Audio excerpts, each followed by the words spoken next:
अस्सलाम वालेकुम स्टूडेंट्स। उम्मीद करता हूँ खैरियत से होंगे, मैं भी खैरियत से हूँ।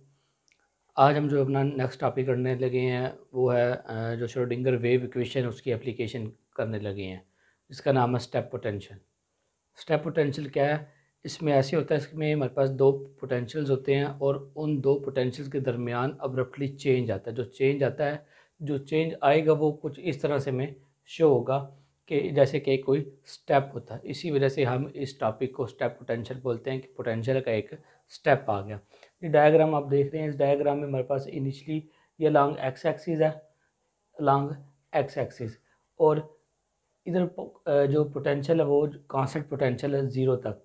जैसे ही इस ज़ीरो के ऊपर हम पहुँचते हैं वहाँ पे पोटेंशियल एकदम से इंक्रीज़ करता है और अब्रप्टली चेंज होता है, और जिसकी वजह से वो दोबारा फिर कांस्टेंट हो जाता है। और इस तरह से जो एक स्टेप बनता है, इसी वजह से हमने इसको नाम दिया है कि एक स्टेप पोटेंशियल है।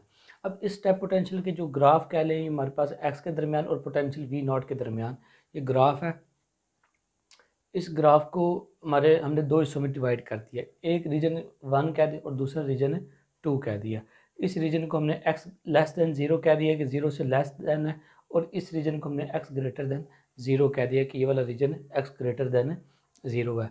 और यूँ कह लें कि ये जो वाल, इसको वाल कह सकते हैं या इसके एक पोटेंशियल कह सकते हैं कि इतनी हाइट के ऊपर एक फाइनाइट हाइट है जिसका पोटेंशियल v नॉट है। तो हम फाइनाइट हाइट का डिस्क पोटेंशियल हमारे पास वी नॉट। अब कंसीडर कर लेते हैं हमने इसमें होता क्या है कि हम जैसे ही इसमें इलेक्ट्रॉन या पार्टिकल्स फॉल करवाते हैं इस पोटेंशियल वाल के ऊपर या इस स्टेप पोटेंशियल पे, जैसे ही हम इलेक्ट्रॉन ये स्ट्राइक करेंगे तो क्या होगा, तीन पॉसिबिलिटीज़ हो सकती हैं। या तो इलेक्ट्रॉन जो पार्टिकल रिफ्लेक्ट बैक होगा, या ट्रांसमिट हो जाएगा, या फिर वो एक इंसिडेंट पार्टिकल होगा, दूसरा हमारे पास रिफ्लेक्टेड पार्टिकल, और थर्ड वन हमारा ट्रांसमिटेड पार्टिकल। तो हमने कंसीडर किया कि एक इलेक्ट्रॉन है जो कि मूव कर रहा है along the increasing x direction में मूव कर रहा है, जिसका मास m है और उसका मोमेंटम k है। तो जैसे ही वो स्टेशनरी वाल के ऊपर जो कि फाइनाइट हाइट जिसका पोटेंशियल कह लें वी नॉट है उसके ऊपर स्ट्राइक करेगा, तो हमारे पास दो कांस्टेंट पोटेंशियल्स आ रहे हैं, दो पोटेंशियल आ रहे हैं, एक x लेस देन 0 रीजन का और एक x ग्रेटर देन 0 रीजन का, या एक इस एरिया का और एक इस एरिया का। इसको हमने 1 और 2 रीजन बोल दिए। अब ये दो पोटेंशियल हमने किस तरह डिस्क्राइब किए हैं कि वी एक्स हमारा जो पोटेंशियल है वो 0 है जब x लेस देन 0 है। 0 से लेस देन होगा तो हमें पोटेंशियल कॉन्स्टेंट पोटेंशियल यानी कि 0 पोटेंशियल है। और दूसरा हमारे पास वी नॉट पोटेंशियल होगा जब भी हम 0 से बढ़ेंगे आगे, यानी कि x ग्रेटर देन 0 होगा तो हमारे पास जो पोटेंशियल होगा x greater than is equal to 0 V naught के इक्वल आएगा। क्वांटम मैकेनिक्स में हम किसी भी पार्टिकल की जो बायोडेटा निकालने के लिए हम जो यूज़ करते हैं श्रोडिंगर वेव इक्वेशन यूज़ करते हैं। श्रोडिंगर वेव इक्वेशन से हमें साई मिलता है, फिर उससे हम आगे मज़ीद उसका फ्यूचर बताते हैं। तो इसलिए हमने यहाँ पे श्रोडिंगर वेव इक्वेशन हम सबसे पहले सॉल्व करेंगे, उसका वेव फंक्शन निकालेंगे। तो यहाँ पे हमने श्रोडिंगर वेव इक्वेशन लिख दी है, d square psi over d x का square plus 2m over H cut का square into E minus V naught psi is equal to 0 है। अब ये अलॉन्ग एक्स डायमेंशन, इसी वजह से मैंने कर्ली को हटा के या पार्शियल डेरिवेटिव को हटा के एक डेरिवेटिव यूज़ किया है। अगर हम पहले फर्स्ट रीजन की बात कर लेते हैं, रीजन फर्स्ट की बात करते हैं, तो रीजन फर्स्ट में हमारे पास जो पोटेंशियल था एक्स लेस देन 0 पे वो 0 मौजूद था। इसका मतलब कि हमारे पास जो पोटेंशियल v की वैल्यू है वो हमने श्रोडिंगर वेव इक्वेशन के अंदर 0 पुट कर दें। जब से हम 0 पुट करेंगे तो हमारे पास जो वैल्यू बनेगी वो d square psi over d x का square plus 2m over H cut का स्क्वायर इंटू ई साई बनेगा, क्योंकि वी नॉट हमारे पास 0 हो जाएगा जो कि इज इक्वल टू 0 आ जाएगा। अब हम क्या करते हैं, जो हमारे पास ये फैक्टर है इसको हम पुट कर लेते हैं k1 के स्क्वायर के इक्वल। k1 का स्क्वायर जैसे मैंने लास्ट आर्टिकल में भी किया था कि k1 हमारे पास क्या है 2me ओवर एच कट का स्क्वायर। ये कहाँ से निकलता है, p is equal to H cut के, और p हमारे पास होता है 2me स्क्वायर रूट के इक्वल। तो यहाँ से हमने ये वैल्यू पुट कर दी, और ये कोई कांस्टेंट है, ये कोई आर्बिट्रेरी कांस्टेंट नहीं है, ये इसकी वैल्यू ये वेव वेक्टर है, वेव वेक्टर से ये निकला है।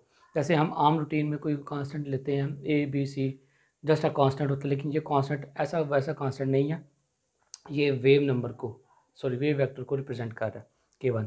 और इसी तरह अगर हम सेकंड रीजन जो कि x ग्रेटर देन 0 इसके लिए हम पुट कर देते हैं, तो यहाँ पे जो हमारा पोटेंशियल था v नॉट के इक्वल था जब x ग्रेटर देन ज़ीरो है। तो हम अब क्या करेंगे, इस अपनी इक्वेशन के अंदर जो कि श्रोडिंगर वेव इक्वेशन है, इसमें वी नॉट की जगह पे वी नॉट पुट कर देंगे, वी की जगह पे वी नॉट पुट कर देंगे, तो हमारे पास ये चीज़ बनती है। अब हमने क्या करना है, इस सारे फैक्टर को, ये 2m ओवर एच कट का square into E minus V naught को हम K2 के इक्वल पुट करते हैं। K2 के इक्वल पुट करेंगे तो ये K स्क्वायर हम पुट करेंगे,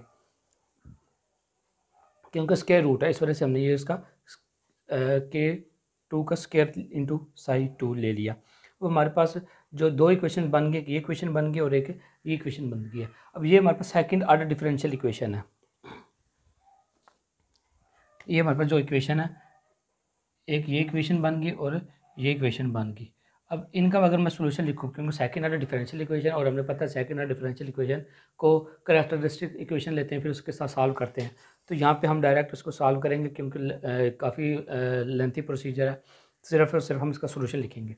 अगर मैं पहली इक्वेशन का सोल्यूशन लिखूँगा तो पहली इक्वेशन का जो साई है, साई अलॉन्ग एक्स एक्सिस के अलॉन्ग, क्योंकि जो वेव फंक्शन होता है वो बेसिकली एक तो एक्स के ऊपर डिपेंडेंट होता है और दूसरा टाइम के ऊपर डिपेंडेंट होता है, अगर जो प्योरली हम कह लें वेव फंक्शन होता है। लेकिन ये हमारे पास जो वेव फंक्शन है सिर्फ और सिर्फ एक्स के ऊपर आ रहा है, एक्स के ऊपर डिपेंडेंट, यहाँ पे अभी टाइम की हम इन्वॉल्व नहीं कर, तो ये इनकम्प्लीट वेव फंक्शन है। तो psi is equal to A into e की power iota k1x plus beta B into e की पावर माइनस आयोटा k1 का x। और इसी तरह अगर मैं इस डिफरेंशियल इक्वेशन की बात करता हूँ, इसकी अगर मैं सोल्यूशन सेट की बात करूँ, सोल्यूशन हमारे पास जो आता है इसका, तो वो साई 2 से मैं रिप्रेजेंट कर दूंगा, जो कि इक्वल आ रहा है सी इंटू ई की power iota k2x plus D e की power iota k2 of x। अब इनको इंटरप्रेट करते हैं। जो हमारे पास अगर पहले वेव फंक्शन की बात करूँ, उस वेव फंक्शन की जो कि हमारे पास रीजन 1 के अंदर आ रहा है, एक्स लेस दैन 0 के अंदर, इसमें हमारे पास दो क्वान्टिटीज़ आ रही हैं, एक तो ए ई की power iota k1 of x और बीटा बी इंटू ई की power minus k1 of x। अब जो हमारे पास ये पहला पोर्शन है, ये पहली वैल्यू है, ये डिपेंड कर रही है कि हमारे पास जो इलेक्ट्रॉन है, इलेक्ट्रॉन उस वेव को जाहिर कर रही है जो इंसिडेंट है, इंसिडेंट वेव। और जो बी ई की power Etah minus k1 of x है, ये इसका मतलब क्या है कि जब इलेक्ट्रॉन स्ट्राइक हुए इस वाल के साथ, पोटेंशियल वी नॉट की वाल है, इसके साथ जब स्ट्राइक होंगे तो इलेक्ट्रॉन ट्रांसमिट नहीं हुए बल्कि वो क्या हो गया, रिफ्लेक्ट बैक हो गए। तो जो हमारे पास सेकंड पोर्शन है, ये वाला पोर्शन इस आंसर का ये रिप्रेजेंट कर रहा है कि इलेक्ट्रॉन टकरा के उस वाल के साथ टकरा के वापस आ गए हैं, वो रिफ्लेक्ट बैक हो गए हैं, ट्रांसमिट नहीं हुए। और जो पहला पोर्शन है वो इंसिडेंट पोर्शन को रिप्रेजेंट कर रहा है। इसी तरह अगर हम सेकंड ऑर्डर डिफरेंशियल इक्वेशन जो हमारा सेकंड इक्वेशन है उसके सोल्यूशन की बात करते हैं, तो उसके सोल्यूशन भी हमारे पास कुछ इसी तरह ही आ रहा है, सी ई की power iota k2 of x plus D e की power iota minus iota k2 of x। अच्छा, ये सी ई की पावर आयोटा k2x, ये हमारा रीजन कौन सा बनता है, वो हमारा रीजन बन रहा है सेकंड रीजन, जिसमें x ग्रेटर दैन 0 है। इसका मतलब क्या है, जो हमारा पहला पोर्शन है इसमें, अब आप देखिए इसमें सी ई की power iota k2 of x, इसका मतलब क्या है, इसका मतलब ये है कि जो कुछ इलेक्ट्रॉन जो ट्रांसमिट हो गए हैं सेकंड रीजन के अंदर, इसका मतलब ये है कि इलेक्ट्रॉन ट्रांसमिट हो गए हैं। क्यों ट्रांसमिट हो गए, अगर ट्रांसमिट ना हुए तो तुम्हारा ये फिर फंक्शन जो सा है ये वो ज़ीरो के इक्वल आता है, मतलब कि कोई इलेक्ट्रॉन ट्रांसमिट नहीं हुआ। अगर ज़ीरो के इक्वल नहीं आ रहा तो ये हमारे पास ये शो कर रहा है कि सी की power Etah k2 of x के इलेक्ट्रॉन सेकंड रीजन के अंदर वो ट्रांसमिट हो गए हैं। साथ हमारे पास प्लस डी ई की power Etah minus k2 of x, इसका मतलब ये है कि इलेक्ट्रॉन वहाँ सेकंड रीजन से टकरा के वापस आ गए, लेकिन ऐसा पॉसिबल ही नहीं है, क्योंकि इलेक्ट्रॉन इसी रीजन के अंदर वापस में इसका आना इम्पॉसिबल है। इम्पॉसिबल होने की वजह से हमारे पास डी जो कॉन्सेप्ट है वो हमने क्या कर दिया फिर ज़ीरो। तो हमारे पास जो सेकंड इक्वेशन का जो सोल्यूशन बनेगा वो सिर्फ और सिर्फ psi 2 of x is equal to C e की power iota k2 of x बनेगा, कि इलेक्ट्रॉन जैसे हम स्ट्राइक किए हैं इस पोटेंशियल वाल के साथ जिसका पोटेंशियल वी नॉट है, कुछ इंसिडेंट जब हमने किए तो कुछ तो रिफ्लेक्ट बैक हो गए, लेकिन कुछ जो उनसे वो ट्रांसमिट हो गए। तो यही क्वांटम मैकेनिक्स की खुश उसलूबी है।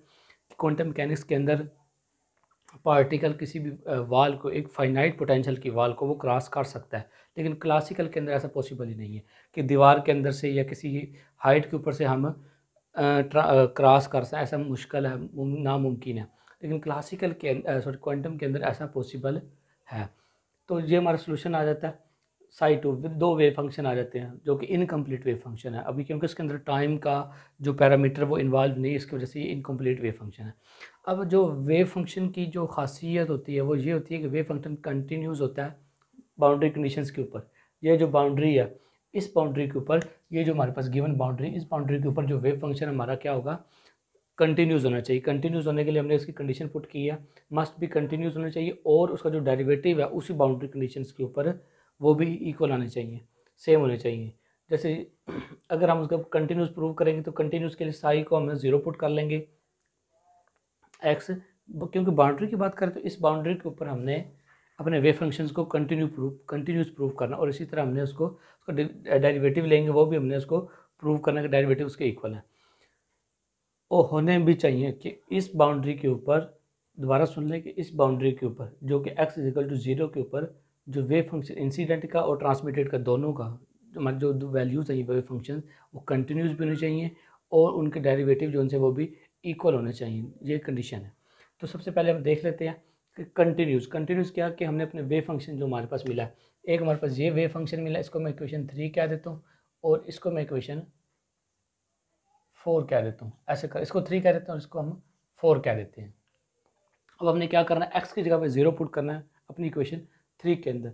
जैसे ही हम x की जगह पे 0 पुट करेंगे तो यहाँ पे e की पावर 0 1 बन जाएगा, यहाँ पे भी e की पावर 0 1 बन जाएगा, मतलब a प्लस बी बन जाएगा। वो मैंने a प्लस बी कर दिया, साई 1 जो मेरे पास पहला वेव फंक्शन था उसको a प्लस बी आ गया। अब इसी तरह जो मेरे पास सेकंड वेव फंक्शन है, x की जगह पे 0 पुट करूँगा तो यहाँ पे भी सिर्फ c और सिर्फ c बच जाएगा, तो ये मेरे पास c वैल्यू आ गई। और इस इक्वेशन को मैं इक्वेशन नंबर 5 कह देता हूँ कि ये मेरे पास है इक्वेशन नंबर 5 है। अब नेक्स्ट हमें दूसरी कंडीशन क्या थी कि उनका जो डेरिवेटिव लें वो सेम आना चाहिए उस बाउंड्री के ऊपर। तो साई 1 का डेरिवेटिव लें और साई 2 का डेरिवेटिव लें तो e की power iota k 1 of x, जब e का जब हम डेरिवेटिव लेते हैं तो उसकी जो पावर होती है वो 7 मल्टीप्लाई हो जाती है, तो 7 e की पावर आयोटा k 1 आ जाएगा, क्योंकि x का डेरिवेटिव 1 हो जाता है तो आयोटा k 1 आ जाएगा। इसी तरह इसको भी हम सॉल्व कर लेंगे तो सॉल्व करने के बाद जो मेरे पास वैल्यू बनती है a iota k 1 minus B iota k 1 is equal to C iota k 1। मैंने क्या किया, इन दोनों का डेरिवेटिव लेके इनको इक्वल कर दिया और ये वाला जो डेरिवेटिव है वो इस चीज़ के बराबर है, ये इसका, तब मैंने इसके साथ ही ये लिख दिया। अब इसका मतलब क्या है कि a iota k 1 minus B iota k 1, ये वैल्यू मैंने फिर जो पुट कर दिया इसके अंदर, तो यहाँ से मेरे पास a iota k 1 minus B iota k 1 और इस इक्वेशन से c आयोटा k 2 आ रहा है, क्योंकि वेव वेक्टर k 2 मैंने चेंज कर दिया, इन पहला जो हमारे पास है पहला रीजन के लिए वेव वेक्टर k 1 है। अब इन दोनों को हम कंपेयर करेंगे, कंपेयर करने के लिए a1 एयोटा कॉमन आ रहा है, मैंने कैंसिल कर दिया, पीछे a k 1 minus B k 1 is equal to C k 2 बन गया। अब इस इक्वेशन को मैं इक्वेशन नंबर 6 कह दूँ, अगर इक्वेशन नंबर 6 कह देता हूँ। अब हमारे पास दो इक्वेशन आ गई, मेन जो इक्वेशन, एक ये इक्वेशन है और इक्वेशन नंबर 5 और 6। अब हमने क्या करना है, पहले तो हम k1 को इक्वेशन 5 के साथ मल्टीप्लाई करके इसके अंदर ऐड कर देंगे और फिर हम क्या करेंगे दूसरी में कि इक्वेशन नंबर 5 को k2 के साथ मल्टीप्लाई करके इसके अंदर माइनस कर देंगे। अब ये देखिए मैंने किया इक्वेशन 1 और 2 को, यहाँ पे मैंने इक्वेशन 5 को k से मल्टीप्लाई किया, k1 से मल्टीप्लाई करेंगे तो ये मैंने लिख दिया, k1 से मल्टीप्लाई कर देंगे तो ये हमारे पास फैक्टर जो सा वो कैंसिल हो जाएगा। जमा करेंगे, पहले में इसको जमा करेंगे तो हमारे पास ये फैक्टर कैंसिल हो जाएगा, तो हमारे पास सिर्फ और सिर्फ सॉल्व करेंगे तो सी की वैल्यू ये निकल आएगी। अब इसी तरह अब मैंने क्या किया दूसरे पोर्शन के लिए कि मैंने इक्वेशन नंबर 5 को मल्टीप्लाई किया k2 से मल्टीप्लाई करने के बाद इस इक्वेशन 6 के अंदर इसके साथ माइनस किया, तो माइनस करने के बाद हमारे पास जो वैल्यू बनती है वो b की वैल्यू कुछ इस तरह से बन जाती है। नेक्स्ट हम देख लेते हैं,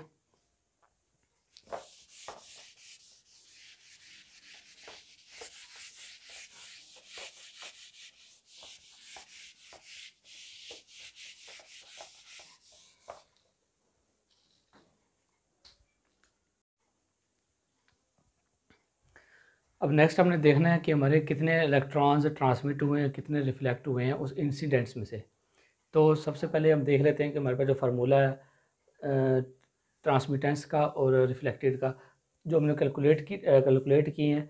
अगर हम रिफ्लेक्टेड की बात करें, जो कि रिफ्लेक्ट बैक हुए हैं, कि वो स्ट्राइक हुए इस वाल के साथ और स्ट्राइक होने के बाद वो वापस रिफ्लेक्ट हो गए हैं, तो बी स्केयर ओवर ए स्केयर। ये बी बेसिकली क्या है, इसको अगर मैं बात करता हूँ आर, मेरे पास आर बराबर है बी स्केयर और ए का स्केयर। इसका मतलब ये है कि ये बी का ये प्रोबेबिलिटी ऑफ बी है और ये ए की प्रोबेबिलिटी है।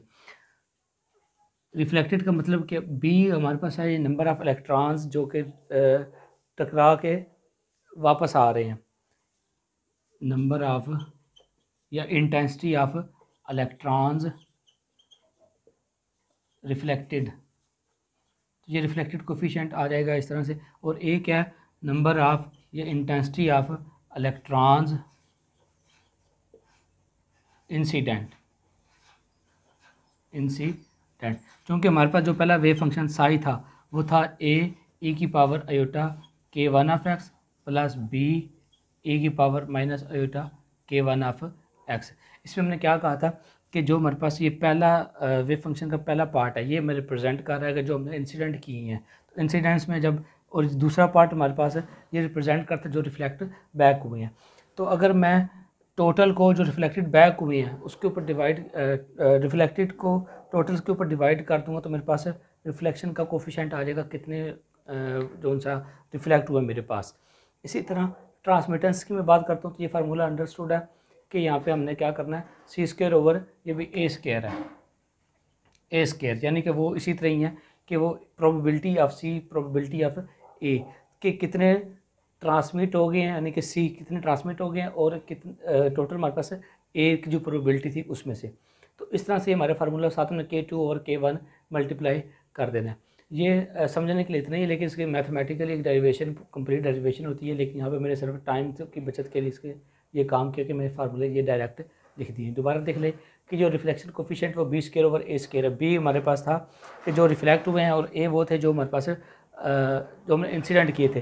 तो जो रिफ्लेक्शन को इंसिडेंट के ऊपर हम डिवाइड कर देंगे तो हमारे पास जो वैल्यू आ जाएगी वो आ जाएगी रिफ्लेक्शन कोफिशिएंट की, और इसी तरह हम ट्रांसमिटेंस की भी निकाल लेते हैं। अब हमने क्या करना है, यहाँ पे बी की वैल्यू हमने पिछले अपने अभी निकाली, बी की वैल्यू हमने पुट कर दी और ए की वैल्यू वैसे की वैसे ही रहने दी। बी की वैल्यू का स्क्वायर पुट किया तो इस तरह से हमारे पास ये ए से कैंसिल हो जाएगा और साथ जो हमारे पास वैल्यू बनती है वो बन जाती है रिफ्लेक्शन कोफिशिएंट की ये वाली।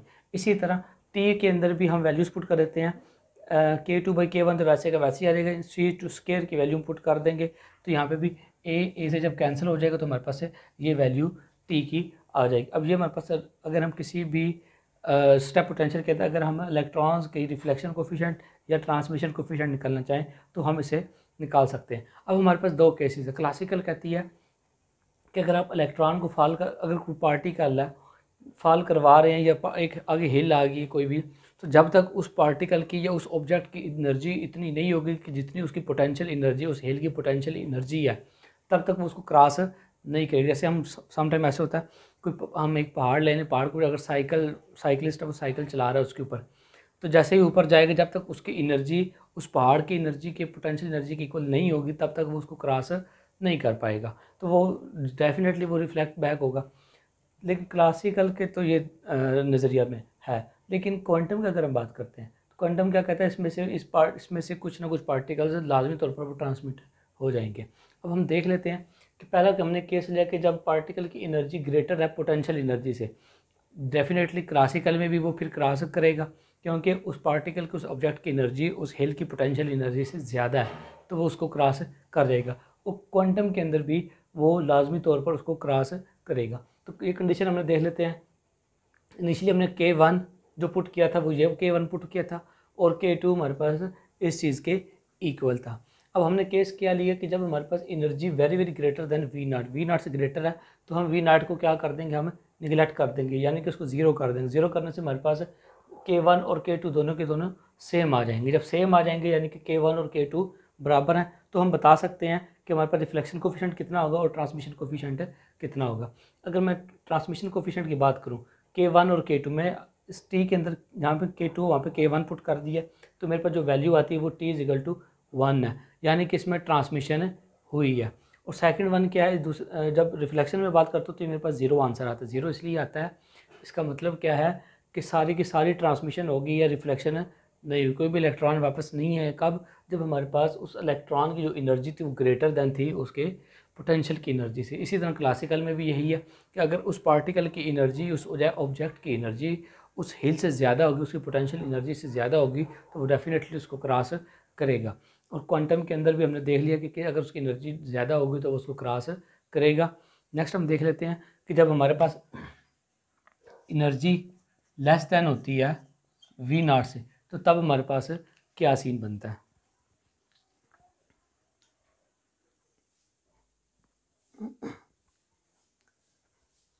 नेक्स्ट हम बात कर लेते हैं दूसरे केस की, जब हमारे पास है ई लेस देन है वेरी वेरी लेस देन है वी नॉट की, यानी कि उस पार्टिकल की या उस ऑब्जेक्ट की एनर्जी उस बैरियर की हाइट से या उस वाल की हाइट से उसके पोटेंशियल से बहुत ज़्यादा कम है।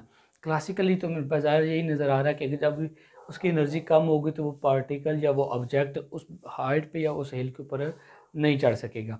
लेकिन क्वांटमली अगर हम बात करते हैं तो हमने श्रोडिंगर वेव इक्वेशन को जनरेट करते हैं। श्रोडिंगर वेव इक्वेशन हमने जब क्या किया था, इधर E minus V naught R था, लेकिन अब हमने क्या कर दिया V minus V naught minus E, वो इसलिए किया क्योंकि अब हमारी वी नॉट ज़्यादा एज़ कम्पेयर टू ई से, तो जिसकी वजह से यहाँ पे भी फिर हमारा माइनस आ गया क्योंकि हमने यहाँ पर इसको चेंज कर दिया। तो इसको हमने K2 कह रहे, इस जो फैक्टर इसको सारे को हमने K2 का K2 प्राइम हमने इसको कैरी K2 का स्केयर कहेंगे इसको, जो कि एक हमारे पास डिफरेंशियल इक्वेशन बड़े सेकंड ऑर्डर डिफरेंशियल इक्वेशन। और अगर मैं इसका सोल्यूशन फाइंड आउट करना चाहूँ तो उसका सोल्यूशन सी ई की power minus K2 prime of x plus D e की power K2 prime of x है। ये सोल्यूशन तब है जब हमारे पास x greater than zero region, इस रीजन के अंदर जो पार्टिकल अगर पहुंचा है उसका ये सोल्यूशन है। और अगर मैं इसी तरह बात करता हूँ इस रीजन की एक्स लेस देन ज़ीरो की, एक्स लेस देन ज़ीरो में तो हमारे पास जो सोल्यूशन आता है वो तो सेम वही सोल्यूशन आएगा कि जो हम लास्ट ई की power greater than V naught करके हैं, क्योंकि इस रीजन में हमारे पास सोल्यूशन सेम आ रहा है, रिफ्लेक्टेड और ट्रांसमिटेड रिफ्लेक्टेड और इंसिडेंस हमारे पास मौजूद है। तो ये तो हम कर चुके हैं। और इसमें देखिए इसमें अयोटा आ रहा है, लेकिन अगर हम इस सोल्यूशन की बात करें इसमें अयोटा बिल्कुल भी नहीं आ रहा, इसमें यानी कि सारा का सारा रियल पार्ट मौजूद है। अब देख रहे हैं कि जो हमारे पास ये सोल्यूशन है साइड टू ऑफ एक्स का, इसके अंदर अयोटा नहीं है, अयोटा नहीं, इसका मतलब सारा सोल्यूशन हमारे पास है रियल है। अब यहाँ पे मतलब दो फैक्टर्स आ रहे हैं, एक सी में आ रहा है और एक डी में आ रहा है। अगर हम यहाँ पे इन्फिनिटी पुट करते हैं तो इन्फिनिटी पुट करने से हमारा ये वाला फैक्टर, चूँकि हमारे पास जो कंडीशन है कि जो साई है वो मस्ट भी फाइनाइट होना चाहिए, तो इन्फिनिटी जब पुट करते हैं तो ये हमारे पास डाइवर्ज हो जाता है, जिसकी वजह से हम इसको डी को हम जीरो पुट कर देते हैं। जो हमारे पास सिर्फ सोल्यूशन बचेगा वो सिर्फ और सिर्फ साई टू ई की सी इंटू ई की power minus K2 prime of x बचेगी, जो कि रियल वैल्यू है। अब अगर हम इसकी प्रोबेबिलिटी देख लेते हैं, उससे पहले हम देख लेते हैं क्लासिकल में। क्लासिकल ने ये कहा था कि पार्टिकल कभी भी रीजन 2 के अंदर जा ही नहीं सकता, लेकिन क्वांटम मैकेनिक्स के अंदर हमें ये उसकी प्रोबेबिलिटी मैंने फाइंड आउट की, प्रोबेबिलिटी हमने ये निकाली उस पार्टिकल की जो वेव फंक्शन, बेसिकली जो वेव फंक्शन है ये ट्रांसमिटेड पार्टिकल का वेव फंक्शन है। तो जैसे ही हमने ट्रांसमिटेड वेव पार्टिकल का प्रोबेबिलिटी फाइंड आउट की तो हमारे पास जो वैल्यू बनी कुछ इस तरह से थी, मतलब कि ज़ीरो नहीं थी। इसका मतलब ये है कि क्लासिकल के अंदर तो ट्रांसमिटेड ज़ीरो है, लेकिन क्वांटम के अंदर हमारे पास जो पार्टिकल है, जो जब एनर्जी हमारे पास E very very less than V naught है, तो कुछ ना कुछ पार्टिकल डेफिनेटली इस रीजन 2 के अंदर ट्रांसफ़र हो गए हैं, ट्रांसमिट हो गए हैं। अगर ज़ीरो ही हमारे पास आंसर आता तो इसका मतलब ये था कि वाकई क्वांटम में भी हमारे पास जो पार्टिकल है वो ज़ीरो ही हमें इस रीजन के अंदर दे रहा है, लेकिन ये ऐसा नहीं है, हरगिज़ नहीं है। तो ये एक क्वांटम मैकेनिक्स का एक कह लें एक बेस्ट फीचर है, जिसमें क्लासिकल और हमारे क्वांटम कंट्राडिक्ट करते हैं। क्वांटम के अंदर हमारे पार्टिकल उस वाल को, उस वी नॉट पोटेंशियल को क्रॉस करके पहुंच जाएगा, लेकिन क्वांटम क्लासिकल के अंदर वो पार्टिकल कभी भी उस पोटेंशियल को क्रॉस करके नहीं पहुंचेगा। जैसे जैसे हम एक्स इंक्रीजिंग की तरफ बढ़ते जाएंगे, वैसे वैसे पार्टिकल की जो वेव फंक्शन है वो भी कम होता जाएगा। और तो यही हमारा आज का टॉपिक था, जिसके अंदर हमने स्टेप पोटेंशियल पढ़ा था, किस तरह के पोटेंशियल जो है वो स्टेप में चेंज होता है। कि पहले एक दो अब्रप्टली चेंज होता है एक पोटेंशियल से दूसरे पोटेंशियल के अंदर, और इसी को हम स्टेप पोटेंशियल बोलते हैं। उम्मीद करता हूँ आपको समझ आ गई होगी। चैनल को लाइक, सब्सक्राइब और शेयर जरूर।